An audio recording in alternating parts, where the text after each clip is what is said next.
국경 문제를 둘러싸고 쇠못 몽둥이까지 휘두르며 충돌했던 인도와 중국 간 갈등이 심각해지면서 인도의 중국산 불매운동이 점점 더 강도를 높여가는 양상을 보이고 있는데요. 한국 기업들에게는 큰 기회가 될 것으로 보입니다.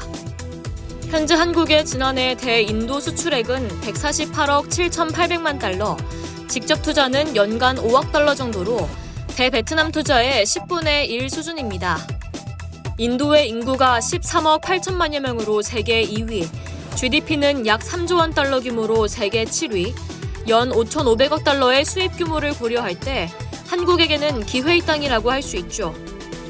이번 갈등으로 가장 먼저 반사 이익을 본 국내 업체는 스마트폰이었습니다. 특히 LG전자 판매량이 전보다 10배가량 증가하며 큰 수혜를 얻었습니다. 6일 에드벳바이드야 LG전자 인도법인 비즈니스 담당은 현지 언론과의 인터뷰에서 최근 2달 동안 반중 정서로 인해 스마트폰 판매량이 10배 증가했다며 단기이지만 규모를 키우는 데 충분한 시간이라고 밝혔습니다. 앞서 LG전자는 지난 2009년과 2011년에는 인도 시장에서 두 자릿수 성장을 거두고 지난 2011년에는 시장 점유율 7%에 달할 정도로 인도 시장에서 성공적으로 안착했습니다. 그러나 이후 인도에서는 중국 업체의 저가폰이 많이 팔리면서 삼성전자와 LG전자 등 국내 스마트폰 업체들의 점유율이 급격히 하락했는데요.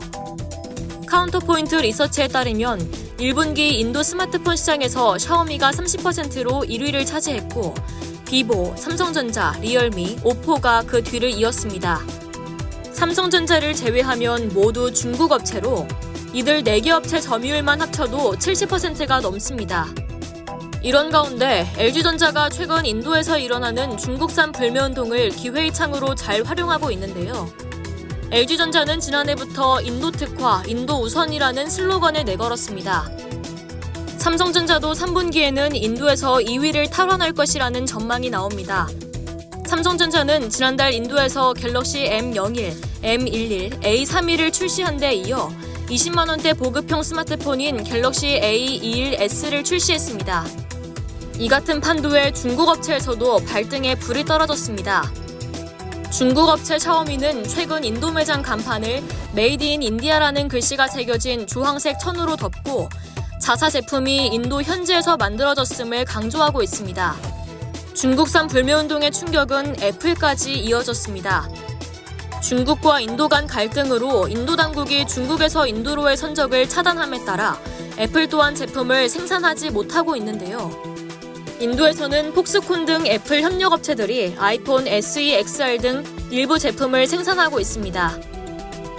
IT 매체 폰 아레나 등 외신에 따르면 중국 공장에서 폭스콘의 인도 공장으로 150건 이상의 선적이 첸나이 항구에 갇혀 있습니다. 이상 여의도투브였습니다.